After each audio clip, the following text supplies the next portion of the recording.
Finalisti so Audi A5, Dacia Bigster, Hyundai Inster, Kia EV3 in pa Renault 5.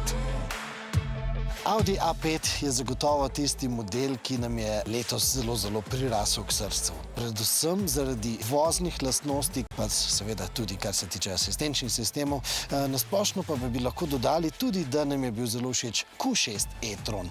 Če bi bil ta v finalu, bi seveda komentirali tudi, da je s svojim električnim pogonom spet nekako dvignil stopničko višje. Dacia Bigster nam je v spominu ostala predvsem zaradi tega, ker gre za nekako prestižno dačo. Seveda ni prestižna, ampak ponuja več kot drugi avtomobili te znamke, oziroma kar smo bili od te znamke doslej navajeni. Med drugim tudi zelo kompetenten hibridni pogon in ja, seveda nas veseli novica, da bodo pri Daci skombinirali tudi ta hibridni in štirikolesni pogon. Naslednji na spisku je Hyundai Inster, eden zagotovo najbolj kompetentnih, najbolj popolnih avtomobilov najmanjšega razreda. Ampak ta popolnost na nek način sovpada tudi s nekoliko višjo ceno. In na vidiku so že novi tekmeci, ki bodo vso to kakovost, to popolnost skušali ponuditi na nekoliko cenejši način.